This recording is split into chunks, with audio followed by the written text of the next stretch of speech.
Everyone to this monthly Ligare forum around the topics of religion, spirituality, Christianity, and the healing, and can come through psychedelic like plants and other substances. Everywhere. So these are again, these are a monthly meeting or gathering that we have to kind of do some education and teaching about topics that are relevant to the bigger topic, to get people together to see where the interest is. And because it's going to be a little bit smaller today, and because the other guests that we had signed up to help with this wasn't able to be at the last minute, wasn't able to join us, I thought we would create a little space at the end to do some Q&A, either in the chat room or in person, raising your hand with a little icon that comes with Zoom meetings. Raise your hand when a little bit later, I'm going to kind of talk about the conference that I just attended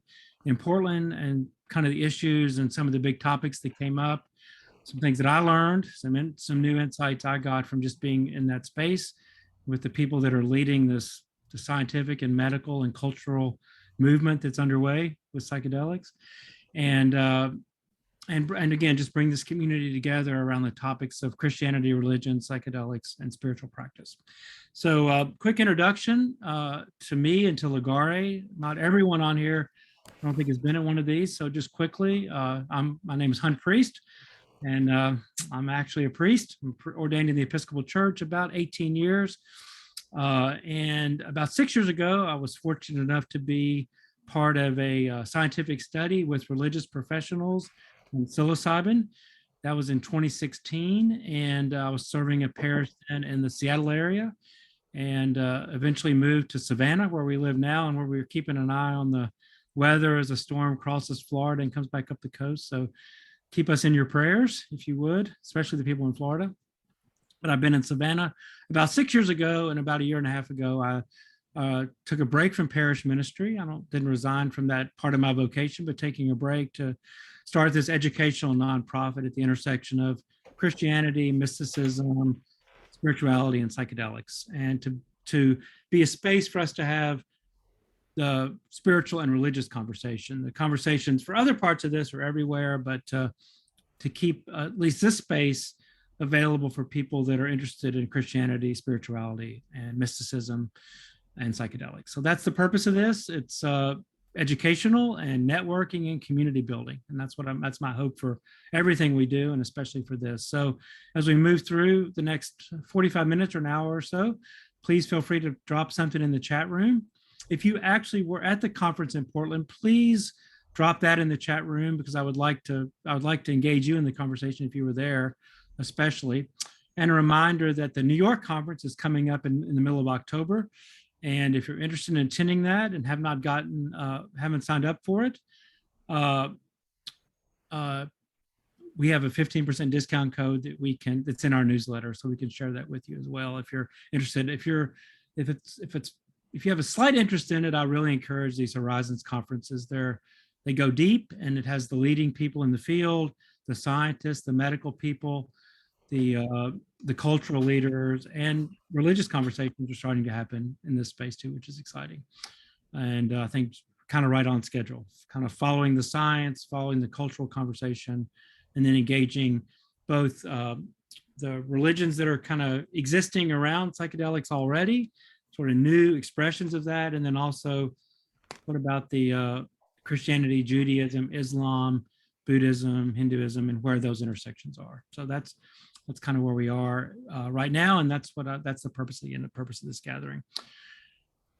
Before I begin any conversation now, I want to acknowledge and take seriously the history of the church as part of the colonizing effort, especially in North America and South America, and how the church for centuries demonized these healing plants and substances as part of the colonial effort in South America and North America. The church came in with a lot of power and intimidation and forced all of this underground. Lots of people were killed or tortured or persecuted because of their use of these indigenous healing substances. And that happened up through the 20th century. So it's, I think, very important for us who are Christians to acknowledge the damage the church has done, not Jesus and not individuals necessarily, but the institutional Christianity and its relationship to colonialism and conquest, and that's going to be part of our discussions ongoing too. We've got a forum planned a little bit later in the year to take seriously and learn from indigenous communities and the wisdom that's always been there, and that most of us in the West are just now starting to embrace, and we have a lot to learn. So just to acknowledge the damage done, and a commitment from me and so many other Christians to do what we can to undo that where we can, and certainly learn from it and take responsibility for it. So that's just an important thing to acknowledge. I do want to welcome those of you that are here, and then especially if this is the first time, and I encourage you to sign up for our newsletter if you haven't. We send out at least twice a month a newsletter that has both topics of interest in the religious community and then broadly about psychedelics and healing. I think for us as Christians, the entry point on this topic of psychedelics is the healing that's documented beginning with research in the 40s and 50s and 60s. And then when I took a break, 20-year break because of bad public and political policy. And then about 20 years ago, the research picked back up, and both the current research and that older research documented profound healing and relief from mental health disorders like depression, anxiety, addiction, trauma, and fear of dying. So I think for us as Christians, the entry point and the place to stand is our commitment as Christians to all modalities of healing, and to the healing ministry of Jesus, which is where our call to be part of healing comes from. And the church has a good history, I think, overall of bringing healing to people, both spiritual and physical and emotional healing. We can do better. We can always do more, but that's part of our history, building hospitals, making mental health services available to people that can't afford it. And then certainly praying with people, being present at times of crisis and death and trauma. So we do have a place to stand in this, and we have a lot to learn and from each other and from other parts of the psychedelic community. The purpose of this conversation is a conference I just attended in Portland, Horizons Northwest. It's part of a bigger project, a 15-year series of conferences, annual conferences that were in New York for 15 years.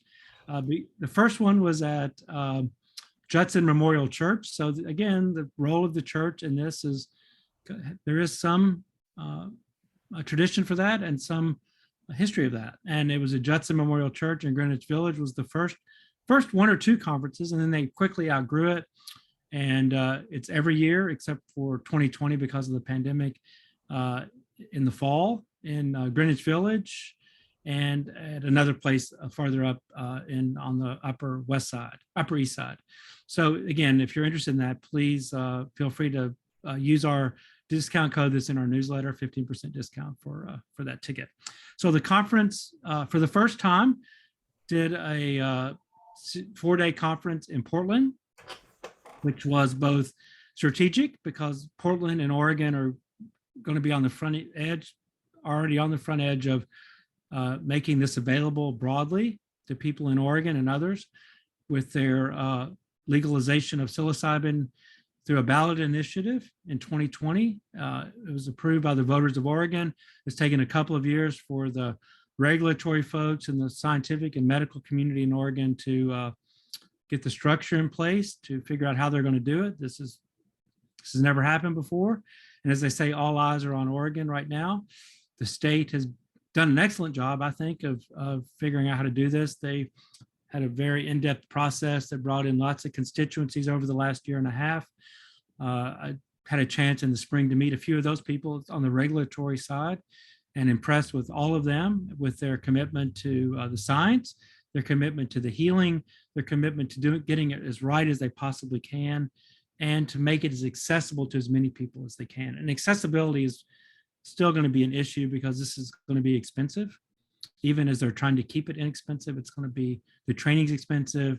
And I'll say a little bit more about how that's going to happen in Oregon, and then I can refer you just to the Oregon Health Authority for you to do your own research. I don't want to go too in depth on any of this because it's all out there. But so anyway, the conference was 4 days. It was at the Portland Art Museum, very public place, and they brought in people from mostly from the US, but certainly from the research institutions on the East Coast and the West Coast, and brought in psychiatrists and people that are involved in training programs that are already existing in several places around the country, and focused a lot on Oregon, which makes sense, focused on the regulatory climate in Oregon, on the existing plans and kind of where they see this unfolding in 2023, where the hurdles still are, and there are some hurdles they're working on. So the topics, kind of the way they broke the 4 days down, was on Thursday.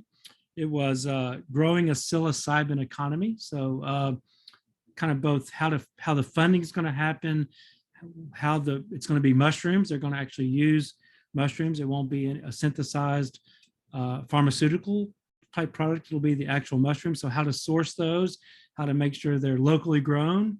It is Oregon, so that's going to be important, locally grown and locally sourced and pure, and how that's going to be, how the supply chain is going to happen, how the training is going to happen, how it's going to be accessible. So growing in a psilocybin economy was the Thursday topic.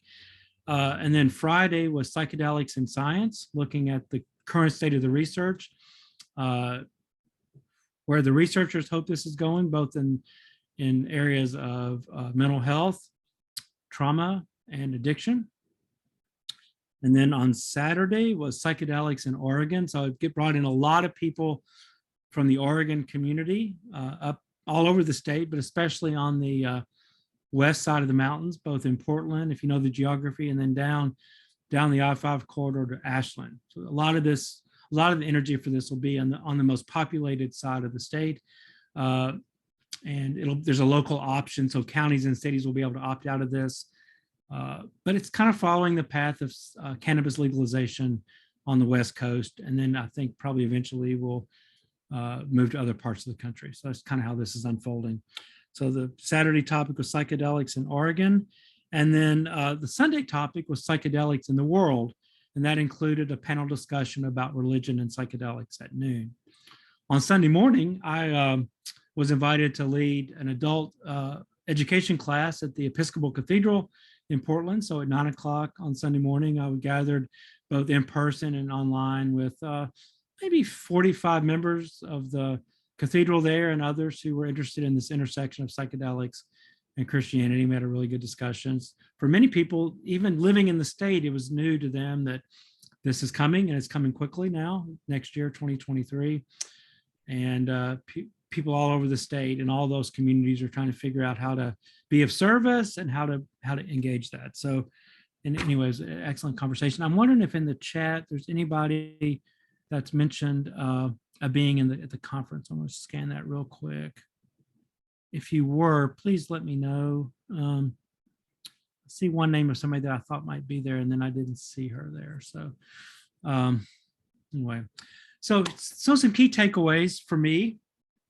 Like any conference, some of the best work is done out in the hallway, as you just happen to run into people. Or I saw a lot of people I'd seen at past conferences. I've been to 2 of these already in New York. So I had met in this last year and a half, I've met a lot of the people that are again on the leading edge of this, and especially in the psychiatric and in the medical and research community, but also in the spiritual community, and including clergy and other friends in Oregon.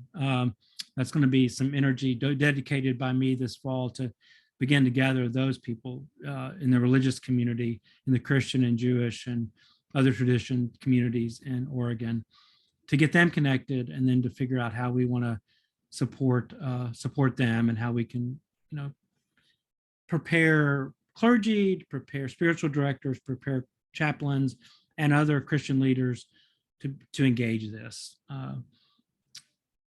either as retreat leaders or as people that prepare or help people integrate the experience. There's going to be so many ways for people to engage this as a ministry. I see this as a Christian ministry first and foremost, and how the church and Christian practitioners and church members can be part of this. So again, I'm just getting to see. It's good to see some more people popping in, and certainly people from the West Coast. This is pertinent certainly to the life in Oregon, Washington, and California most immediately. So again, the conversation in the hallways. There's a lot of interest in the Christian engagement. For many people, it's surprising. On Sunday, I showed up in my collar, which is always interesting to see how people engage that. Some people turn and run. Some people really want to talk, and most people were curious and wanted to have a little bit more of a conversation. So that was when I spent a lot of time out in the hallway or out in the exhibit hall talking to people. And then there were several gatherings after, so got to really do some connecting. That it was always such a great part of conferences and events like this. Paul Stamets, his presentation, if you don't know him, I encourage you to learn more about him. He's been at this work for a long time. He's a mycologist, and not just psychedelic mushrooms, but all kinds of mushrooms. His formulas for immune support and just basic good health are available in any health food store. So his compounds are available in health food stores for immune support. And he certainly has a lot of interest in psychedelic mushrooms too. He was featured in Fantastic Fungi. So again, if you haven't seen that, I encourage to watch that. If you haven't seen the Michael Pollan documentary, the 4-part documentary, I encourage you to watch that just to get your own education. And then I think in the spiritual, religious, Christian context, I think Bill Richards' book, Sacred Knowledge, ought to be on your top of your pile of books to read if you haven't already. Bill been at this work for a long, long time, in his own work as a psychologist and his work as a Christian. It's part of where he comes from. This. So Bill's book, Sacred Knowledge, is I think one of the standards for us in the religious and spiritual conversation about psychedelics. Paul Stamets, one of the takeaways I took from his talk was he was so clear about the responsibility of people leading others into these experiences. And he said, once you invite people into this work and lead them into an experience with psychedelics, you have a karmic bond with them. And I think that was both an invitation and a warning in Oregon as people are gearing up for this. This is not to be taken lightly by the people that open themselves up to the experience, and certainly the people that are making it available. It's a spiritual responsibility. It's a calling and a vocation. And I know the people that have been involved in the research certainly see it that way. The people that are doing this underground, for the most part, see it that way. And I think as this becomes more mainstream, more normalized, more medicalized, which it will, we need to constantly remind ourselves and each other that there is deep responsibility.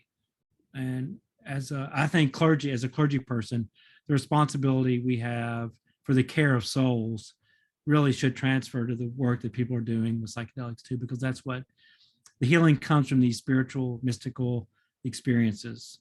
And 80% of the people that have psychedelic experiences in the research say it is among the 1 or 2 most meaningful spiritual experiences of their lives. So this is spiritual work, it's religious work, it's healing work. And I think anybody that's involved in it realizes that once you have that connection, it's important to maintain it, and it's important to take it seriously, and it's important to not tread lightly into this space. So Paul Stamets' presentation stuck with me.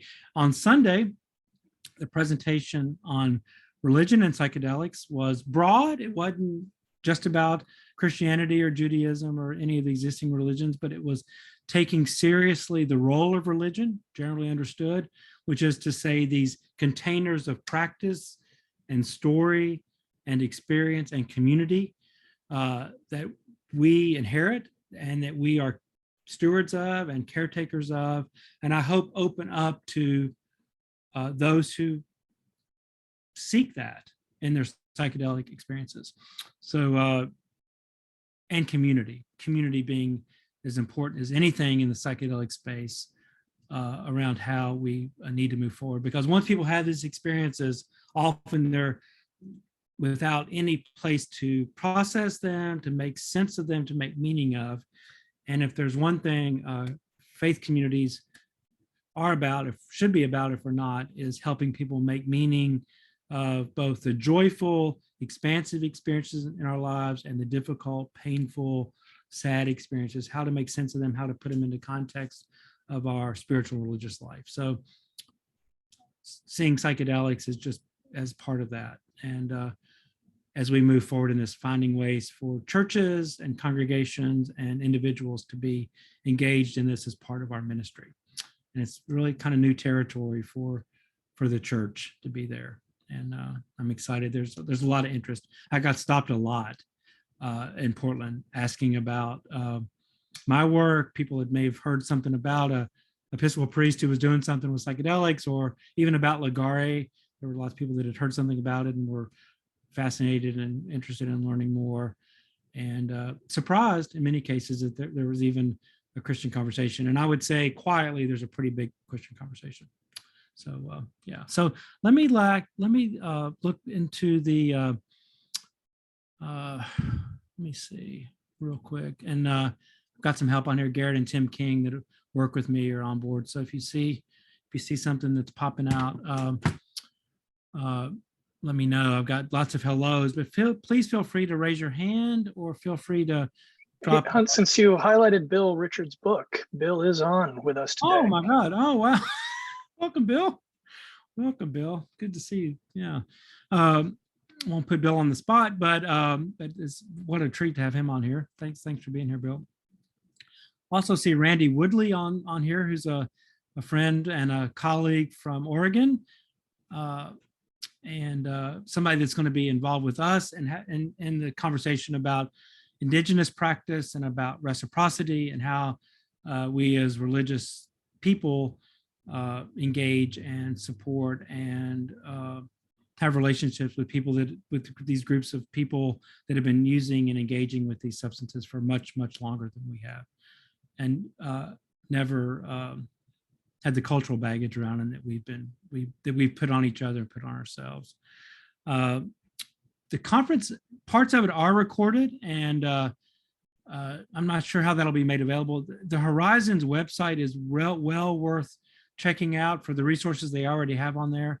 They have some short films that are on there that I encourage you to take a look at. They're a wonderful resource. And again, I've been at this for a long time, 15 plus years, and have been leading the conversation in many ways. And now there are many more conferences that are popping up all around the world. There was just another one in Amsterdam, in the Netherlands last week. And so they're happening everywhere. But I think Horizons was the first to do these big scientific and cultural conversations around psychedelics 15 years ago in a very public setting. Let's see. So again, feel free if you're on here to pop in and ask a question or drop something in the chat. And horizons.nyc would be one place to start. That's one of their websites and portals. And then the Horizons Northwest, you can Google that and see the resources they're providing there. And then the Oregon Health Authority, if you're actually in Oregon or in the medical community or a psychologist, look at the Horizons Northwest website. There are, again, a lot of resources on there. And that was just weekend before last. So there will be more and more available on there as that's coming online. I finally watched just last, I'd seen all of the How to Change Your Mind documentaries, except the one on mescaline, the one on, which is peyote and San Pedro Wachuma, which is a cactus from South America. And a lot of conversation in there about the role of American indigenous communities historically and currently, and the Native American Church, especially a big focus on their practice and on their and how they've been maintaining this tradition, and how the government, the U.S. government, finally made an allowance to an act of Congress signed by the president to make those traditional medicines, spiritual medicines, available to them, and how that's kind of playing out in South Texas and in Mexico. Yaya Gravel. Let me see if, hello. I'm so sorry I missed you at the conference. I had tickets and I got sick, but I had to give Oh, it to someone who really was happy to be able to go. But I had a couple of questions, and I don't know if it's um, out of this situation, but uh, I did hear from the people that went that it is going to be expensive for people to have an experience. mhm. Is Ligare going to set up any kind of scholarship funds so that we can help people get the healing that they need? That's one question. And also the other question is, do you have any plans to create integration circles for Christians? Because it's such a powerful thing, an integration circle, and to be able to speak freely about your experiences in a Christian setting would be amazing. So Yeah, those are questions. yeah, excellent. So pop back in there, Yaya. I did want you to introduce yourself a little more and just say kind of where you're in Washington State, but a little bit just about your own interest. I think this is good for us to hear from each other. Sure. A couple of years ago, I just had kind of been done with psychiatric medication, misdiagnosed. I had gone to a psychiatrist to figure out what was the matter with me, and that psychiatrist told me to do three things. He said, yoga, meditation, and psychedelics. And to hear that from a medical professional. So I started my journey, and I'll give it briefly. I started with ketamine. I had a unbelievable experience. The love of God just filled me. And it was so beautiful. And so I went through multiple rounds of that. My depression and anxiety went from an 8 to a 2. And then I started to use mushrooms, and I've had some very deep spiritual experiences with Christ in those. And so I started to take a course called from Plant Spirit School, and I'm in the process of that to be able to assist and help people with integration and experiences. And I mean, my life has totally changed. I'm just in love with God so deeply. It's just beautiful. So I just want to be part of whatever is happening, wherever I can use my skills, whatever God has given me, I want to give it. And so I'm here to just be available and to encourage all of you. Keep going. It's beautiful. I mean, it's just, I don't know what else to say other than Well, that's fun. Thank you. That was a serious Christian testimony. I feel like I should give an altar call now. So well, for years I had turned away from the church mhm. because I have a gay son and it wasn't acceptable. And I didn't think he was broke. And my fellowship thought he was broke. Yeah. And so, but coming into the world of psychedelics and having these mystical experiences just reaffirmed. I thought I was going to have to throw everything out, and I didn't. And Jesus showed me that. And so that's my story. Thank God, I promise that wasn't a plant. Thank you. Thank you.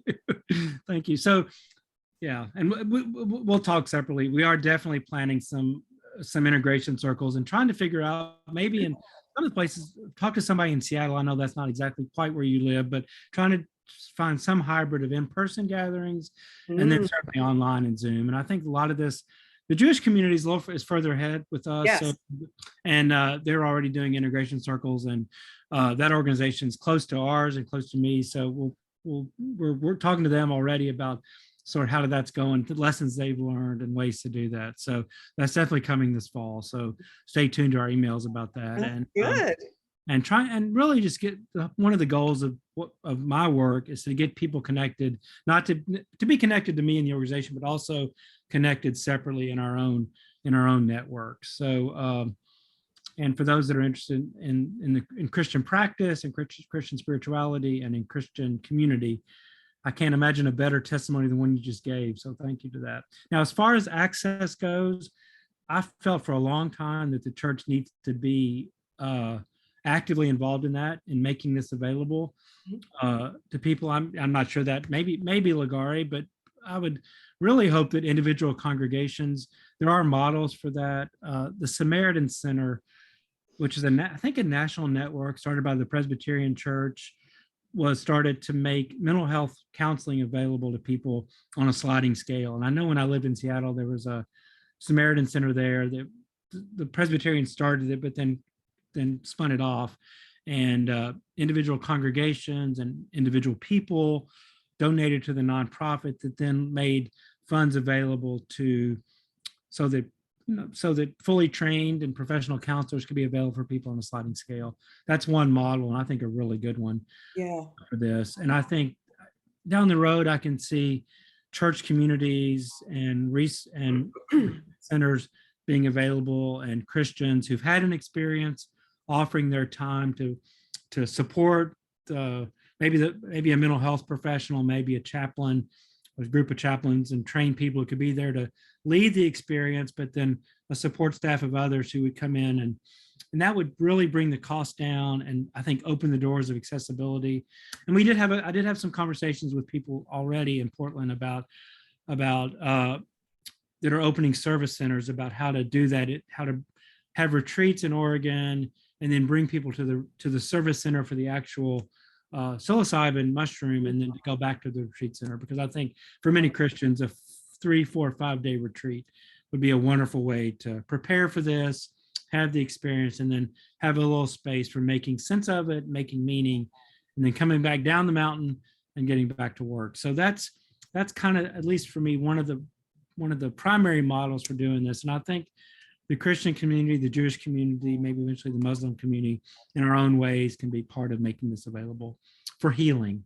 Yes. So yeah, I really do. I think as the more and more Christians become aware of this and engage it and have experiences like you have of healing, and still staying committed to your Christian practice, I hope finding a congregation that's open to the conversation. I hope that's going to be a little tougher, but they're out there.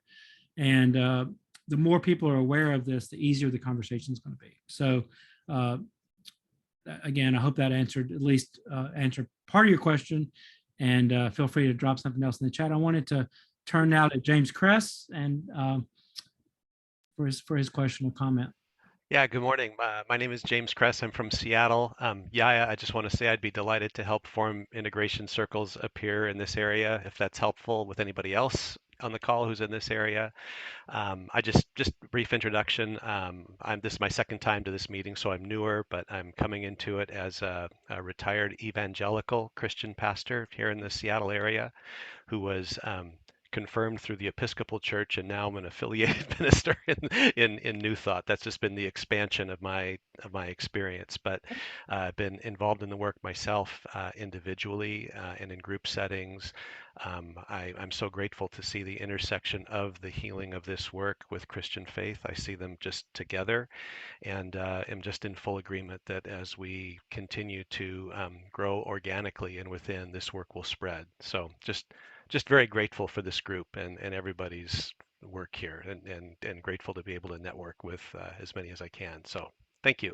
Well, James, with your background and your current experience and practice, how do you see this unfolding? How do you think the church can be most present, available? So I see I see these sacred medicines as part of creation, and so nothing to fear or suppress, but certainly I think that the value that I see is to be able to have the medicine experience in sacred community, and this is where, again, the integration is so important. The work is individual, but then it unfolds and integrates in community. And so I find it very easy to blend the experiences I have on psychedelics with my Christian faith. It's just very natural. Right. And so, I mean, there are a bunch of people from my former church who think I've lost my faith, but I mean, for me, it's I've found it. My faith has found me. Psychedelics has been a part of that. And so I think just bringing that lovingly with compassion to the world is what it's all about. I don't know if I answered the question, but Yeah. I think one of the things that I'm really aware of, and I even heard some of this at the conference, just kind of not specifically about Christianity, but just about spirituality, and to actually have an experience. So many people, myself included, I think on and off, and especially after I was ordained, was so up here about God and the role of religion and spirituality, and focused on church growth and congregational development, all that, which is all important, but really kind of lost that connection to actual experiences of God. yeah, I'd had those, and I know I wouldn't have sought ordination or felt called to it if I hadn't had those experiences. But the more training I got, and the more farther I got into Christian community in a way as a leader, I got less in touch with my actual experiences. And in the research study I was in, I had a hugely profound experience of the Holy Spirit, yeah, which I would Pentecostal is the only way to Yeah. describe it.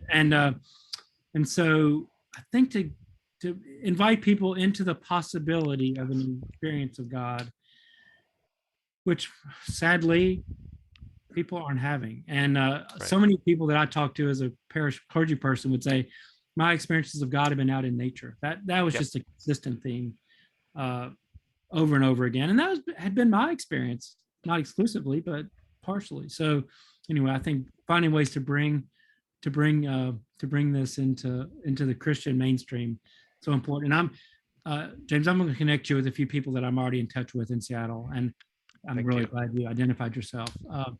Thank you. Dr. Bill Richards has a question. Hi, Bill. Hi.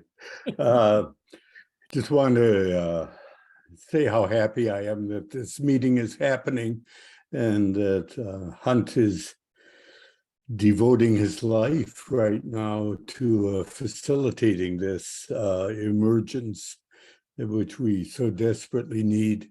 I just got back on Sunday night from the Netherlands, and know that there were 1,100 people there gathered in Haarlem who I think see the world very much like most of us seem to see it, and know that you're not alone.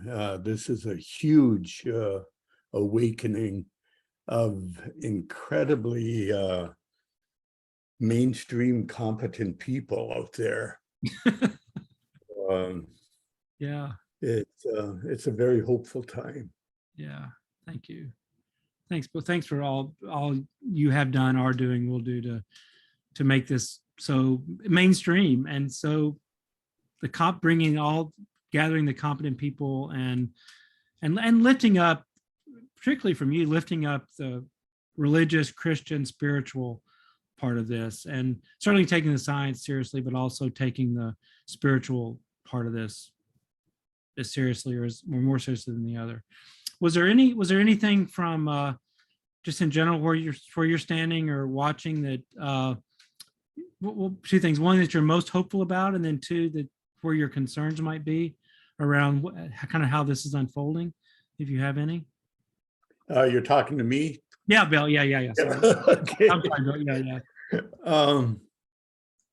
Well, things always unfold with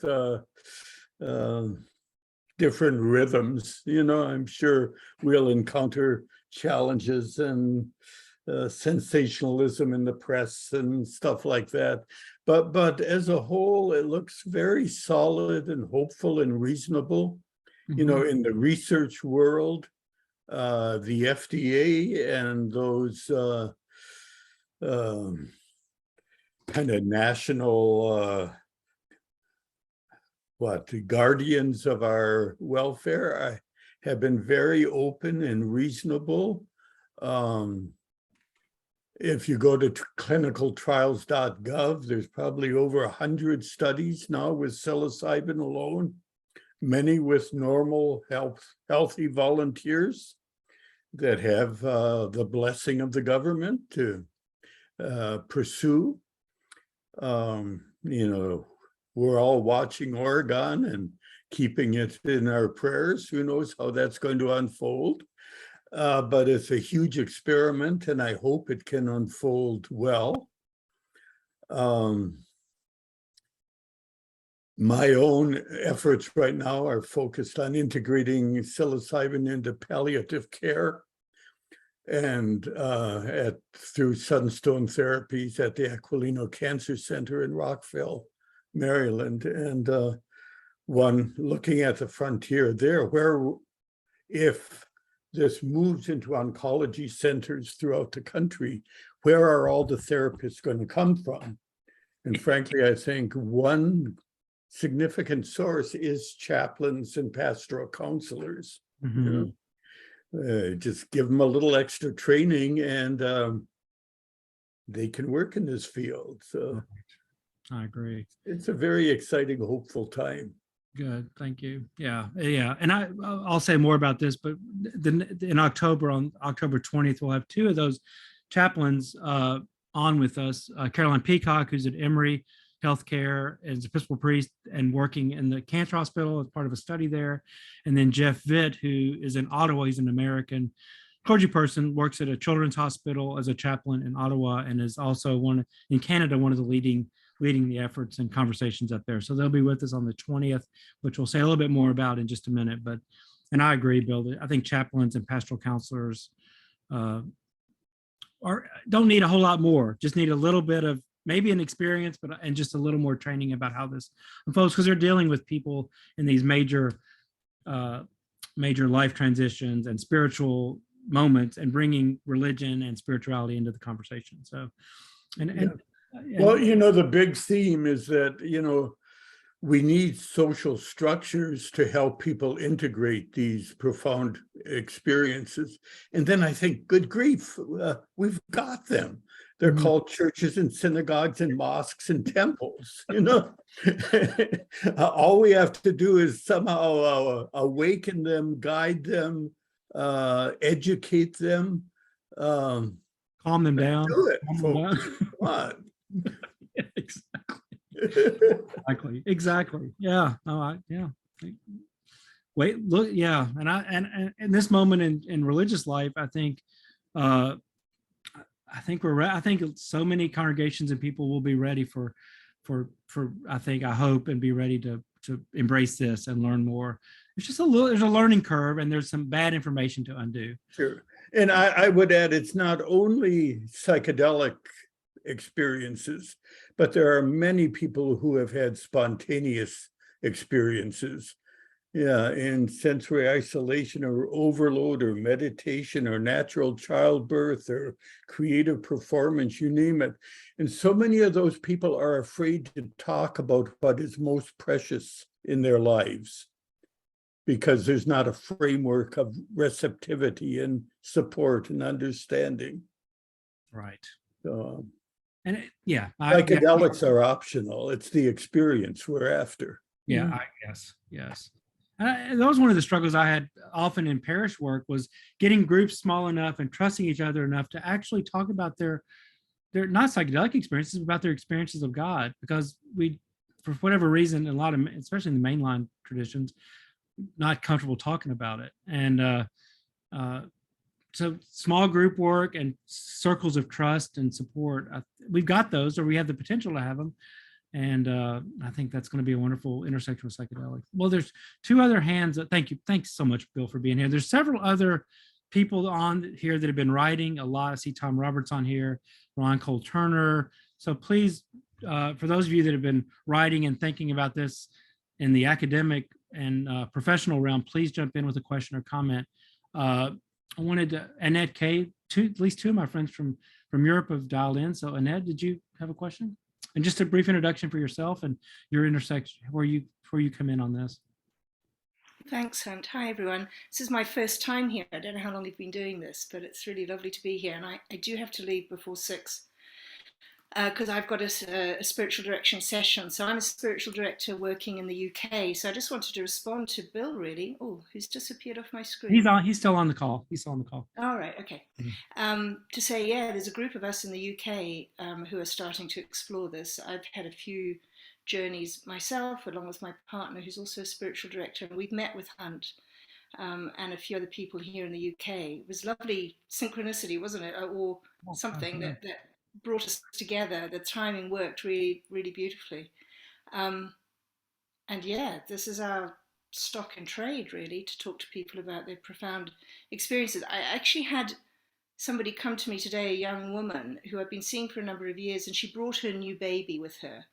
And she had just had a profound birthing experience, and that's what we spent the session talking about. So Bill, it's really nice that you mentioned it's not just psychedelics, but all sorts of kind of profound experiences. So I just wanted to say hi, and it's good to be part of this community. And yeah, I don't know where people are from here. Are we from around the world, or mostly in the States? Mostly the States. But there's at least 2 Europeans on here, and Turner's in there's Europe. Curiosity in the UK about this as well, although it's new in terms of Christians, I think. Yeah. But it's exciting. I'm glad We had real quick. We had a wonderful meal with five of us, I guess, and all Christians and spiritual directors, and then brought in a clergy person. And I've tried to have a couple of conversations with clergy people in England, and not quite been able to break through, but I think that's coming. It's just kind of. I think it's coming. Coming. Hunt, so. do you have notice of when that research is going to be released, made public? No, I know in early 20. The last I heard was early 23, but it's coming and it's in process. So that's a study of religious leaders of all traditions, and I was fortunately a part of that. So so that's I think that'll coming. be. And we're really getting ready for that. All right, thanks. I'm gonna. Okay, thanks. Nice to meet you all.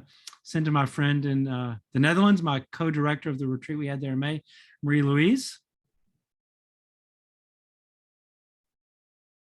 You're muted, Marie-Louise. Yeah. Wait, I think. Let's get you to unmute. Okay. Can you hear me? Yes. Okay. Hello. Yeah, nice to see you all, and nice to see Bill, because I was at the ICPR conference, and I was very happy with his talk, and it was very inspiring.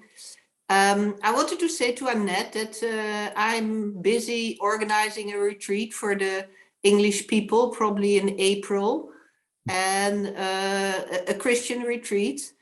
And that will be the second one in Holland. And I'm also organizing or starting to organize retreats with Hunt in Oregon next summer. And I was wondering, maybe a question also for Bill, do you think that it would be good to have a separate sort of education for chaplains? Because now to lead retreats, because now you only have CIAS and MAPS to do, where you can do education. But I was wondering if it's necessary to do all the things they are doing, because we have already so many things in our pockets. And it's also very expensive, those educations for chaplains. Yeah, the best I can say is we're working on it. I mean, there are many universities that offer counseling programs, and there can be many sites that offer psychedelic therapy training with different structures. And the community is trying to work towards standards of ethics and certification and things like that. And I think that's all in process, and it will become gradually more in focus. Okay, yeah, because now it's rather chaotic. Also in Holland here, you have all kinds of programs, and and I'm working now as a psychedelic guide for 4 years. I also did a few retreats with synthesis. but not specifically for chaplains. I didn't do an education for that. I sort of taught myself. But that was your background. I mean, you had this chaplaincy training already, right? Just Of course, I had that, but not in combination with the psychedelics. Right, right, Yeah. right. And I've talked to Ned and Marie Louise a lot around these topics, and the conversation is just a little slower in Europe. It's not. I think maybe because the research has been in the States. Some of the research is already. A lot of the research has been in England, but and especially the religious conversation is a little further along in the U.S. I think than it is in Europe. But I think it'll catch up. There's just and in the U.S. is obviously more of a religious country, less and less so, but still more religious. So I think maybe figuring out how to get it done right, how to engage spiritual directors, training spiritual directors and chaplains and pastoral counselors, I think is really important. And one of the things that I'm trying to focus on, not necessarily offering the training, but trying to figure out who should and how to connect people to it. I think that's getting spiritual directors ready to at least even just prepare people and help them integrate would be a really wonderful start. People could do it illegally, even people are doing it illegally underground, but having spiritual directors available to prepare people for it and certainly to make meaning of it, I think is really important. And we are gathering a group right now to begin to think about what the resources are for that. I mentioned Bill's book, and also want to mention Tom Roberts' book about psychedelic. It's called Psychedelics and Spirituality, and is a series of wonderful essays. And if you haven't read that, I would say put that on your list too. And he's on the call, but I do. Oh, there he is. There he is. Not to Tom, don't want to put you on the spot, but I'm wondering, but I will, and you can pass. But I'm wondering where you see this and how you kind of where you are with all of this conversation around religion and spirituality and psychedelics after being immersed in this for so long yourself as a professional academic. Well, let me say the book comes from a conference that we held in 1995. Bob, Jesse, and I started the Council on Spiritual Practices and had a conference in California there. And this book is not the papers that were presented at the conference, but people's thoughts afterwards collected together. And at the title, Psychedelics and Spirituality, is the third title of the book. My interests are both in religion and in general scholarly work. I think there's as much possibility in the whole scholarly area as there is in psychotherapy and in religion. And I'm trying to get people, now that religion is beginning to roll along, help that. I'm trying to get scholars in the humanities and other fields interested in studying the human mind and human culture through psychedelic lens. So that's the direction that I'm working on now. Okay, good. And yeah, I have two of the three copies of the book. So yeah, and I think it's all pertinent and relevant to this conversation, and probably right on schedule to be aware of it again, because David Sindel Ross's introduction was, I read that before I read Bill's book, and it was very helpful for me. So thank you for being here, Tom, for all the work you're doing and have done in this field. You've been a good resource for me too, just connecting me to people. So thank you. It's a great life hobby. Good. All right. Thanks. Any other?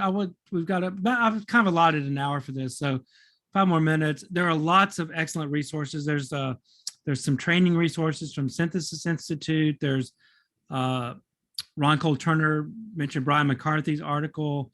He's also on the call, Christianity and Psychedelic Medicine, Pastoral Approach. The links there to that. Some contact information. I'm trying to looking through the comments, see if there's anything. So James mentions Richard Rohr and Cynthia Bourgeault, and I would say for me personally, they've been extremely helpful as teachers, their books and where they are in their own professional and personal life and their spirituality. So many people, especially Richard Rohr, so many people have mentioned to me that that's what he and his Center for Action and Contemplation as part of what's kept them in Christianity, and trying to deal with kind of the dominant Christian culture and trying to find the real gold in Christianity. And Richard Rohr's writings and his teachings have been foundational of that. If you don't get his emails from the Center in Action Contemplation, I encourage you to cac.org. It's just a wonderful general spiritual resource, especially around mysticism and non-dual consciousness, all the things that we talk about in psychedelics. I think Richard Rohr has been at this for a long time, and his own spiritual work is certainly pertinent to how we're talking about psychedelics. And I think Cynthia Bourgeau's work too, her work around mysticism and non-ordinary states of consciousness and the imaginal realm, which is one way to think about psychedelic experiences. So her work is excellent too. And Ilia Delio, who's also a theologian, she's Roman Catholic. I think her work, the Center for Christogenesis, I think her work is pertinent and relevant, and I think going forward will be important to the psychedelic Christian spiritual conversation as well. So these resources, maybe not specifically psychedelic, they're not, but psychedelics are part of a bigger universe of mystical experiences and connections to God. Don Lattin also, thank you, Don. I didn't realize you were on the call. His work for a long time as a journalist and writer, really, it's pretty amazing who's on the call today. Don's work, he's got a link to an article he wrote about chaplains and psychedelic guides, and his books around psychedelics and religion in his articles. So check out Don's work too if you haven't already. He's got a link to an article, but his wider work too is relevant and pertinent. So again, this is Barbara Holmes. Tim King mentions Barbara Holmes' work. She's part of the Center for Action and Contemplation. Her work around the body was helpful for me as I've kind of made sense of my own psychedelic experience. So a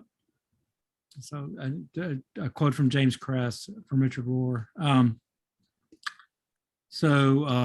Clint Kyle's the Psychedelic Christian Podcast. If you're not familiar with Clint's work, check that out. I was interviewed early on by him, and he's in Northeast Texas and is a member of an Episcopal church there, and has a podcast as a well-educated and layman about spiritual practice and how he's found psychedelics as part of his spiritual practice, especially when he was younger, and how he's integrated that into his Christian life and practice. So this is as I've said before, this conversation is broad and deepening, and just part of what I want to do is get us all connected to the resources and to each other. And doing these integration circles that will start this fall will be a start to that. I'm also doing some small group things. I was getting a lot of emails from people, and I just couldn't handle the kind of half-hour or 50-minute meetings. So I'm doing small group meetings with people, and for people that I don't know, and to introduce them. So you'll see some more about that. We tried to go to the backlog of people we had emails from, but we'll make those available. Just small group discussions about Christianity, psychedelic, spiritual practice. We're about at the hour mark, so I will definitely want to encourage you to take a quick look at the chat and see that list of resources. We'll copy that and share the pertinent stuff on there, the resources that others have shared. I say eventually everyone that's written on this topic will get on here to these forums as we expand. But October 20th is the next one at noon Eastern. As I mentioned, Caroline Peacock, who's at Emory, at the Cancer Hospital at Emory, and is a chaplain there, head of spiritual care at the Cancer Hospital. And then Jeff Vitt, who was also in a clinical trial of religious professionals, who's a chaplain ordained in the United Church of Christ in the US, and then in the Uniting Church in Canada, and is a chaplain at the Children's Hospital in Ottawa, and is on the board of one of the chaplaincy organizations in Canada, who's one of the leaders. So they'll be on next month, October 20th at noon. We'll send out the link and the invitations to that, but I encourage you to sign up yourself when the invitation comes, and then invite others, especially those of you who have friends or colleagues in the world of spiritual direction and chaplaincy and just interested in that topic. End of life transition is going to be so important. Psychedelics are going to be so important in that. And not just people with terminal diagnosis, but people that are dealing with the trauma of a serious medical situation like cancer can be. And Aquilina Aquilina Cancer Center in Maryland is interestingly has a, as part of their study and research, a cancer center named after Bill Richards, a cancer psychedelic treatment center there for helping people deal with the trauma of a cancer diagnosis. So check out Aquilino as well and the work they're doing there. So many things emerging, so many new people joining the people that have been doing this work for decades, including some of the people on this call, some of the writers and scholars and practitioners that are on this call. So we'll close out now. Thank you again for being here for the conversation. I think this is exactly, I was a little disappointed that the people we'd originally hoped to be part of this couldn't, but I think from time to time, it's just good to get the community together. We had 30 people on the call, some new connections will be made, and to have the luminaries that were on here is a special treat. So thank you all for being here and hope to see you again on the 20th. And please send our information to your others in your churches, in your communities, in your circle of friends. And let's continue to build this network that's now growing at a pretty good clip. So thanks again for being here. Thanks to Tim King and to Garrett Zajac, who've helped me make this possible, and to all of you that are doing the work. And we'll see you again in a few weeks. Thank you all. Peace. Bye-bye. Bye, everyone. Bye-bye. Yeah.